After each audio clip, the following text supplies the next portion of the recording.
Hello once again, everyone. So, as the title suggests, I built an axe. So, this is a synthetic axe head by Arcem that I went ahead and grabbed because we had a quarterstaff that broke and it left this length of half. I was like, what can I put on the end of that? Oh, I know. I can grab myself a light axe head and see how that works out. Now, part of the reason I built this was just pure opportunity, and this was not very expensive to put together. But the other reason I built this is because I've always had a bit of an interest when it comes to more, let's say, lighter axes, things like Dane Axes, Axes, etc.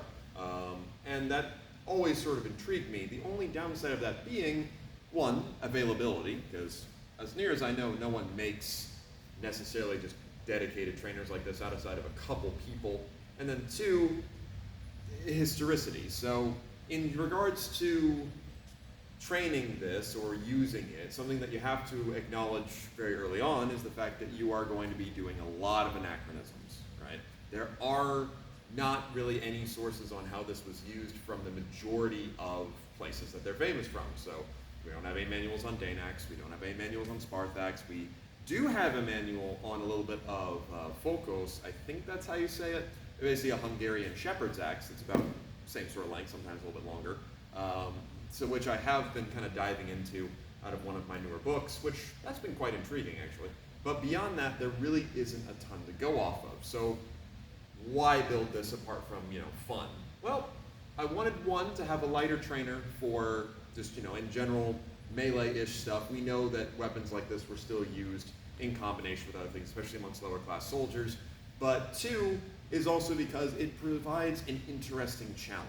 So in comparison to something like my pole axes or my halberds or whatever, which are definitely dedicated pole arms, this kind of fills the same role of, yes, it does have a bit more kind of main weapon capacity, but it's no longer than a longsword in my hands, really. It's not giving me necessarily all that much of a different reach advantage or anything along those lines. It's not even necessarily all that heavy, and I've handled quite a few, both reproductions and, well, no antiques, but I've handled quite a few reproduction Dane Axes or things along those lines. They are not necessarily all that heavy. Certainly not in regards to picking up most any other hand weapon.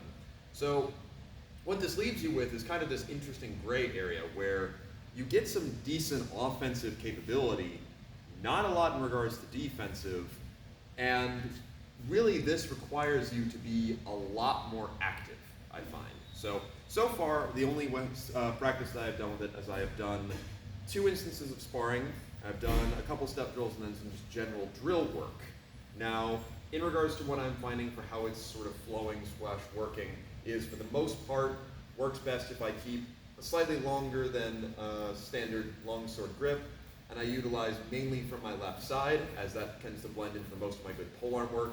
I'm not going to be able to cut around as easily, so I have to kind of get used to using this hinging sort of motion. Passing steps, etc. work pretty well with it. I can also use the ability to cast, wherein I let my left hand slide down to give me more reach. That in particular is quite good as an initial sort of attack.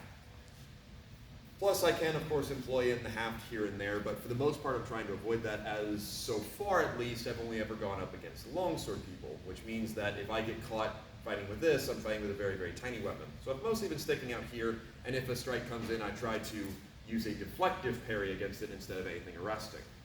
Now, one of the things that has been very surprising in regards to how effective it is, and this comes out of the Fokos use, again, I'm probably butchering that word, but either way. Point is though, one of the first parries they go over is using a thrust with the top of the axe to stifle an incoming cut. That has been very successful, and I've pulled it off in a couple different contexts, both in regards to someone trying to cut at me and I've stopped it, in regards to someone's trying to cut at me and I've arrested it before their cut has even really gotten anywhere, and in regards to just warding off their attempt to take that opening, as with them wanting to cut to this quadrant, just having my axe here does kind of dissuade them and encourage them to start cutting more around to wider things. But either way, I'm going to keep experimenting with it, see how it goes. For the most part, this is just that, an experiment. I might do a little footage of it sometime when I'm a bit more competent with it, but for the most part, that's kind of what I'm working off of, so I thought I'd just go ahead and show what I've been messing about with. Either way though, thank you very, very much for watching, and we'll go over some other techniques another time.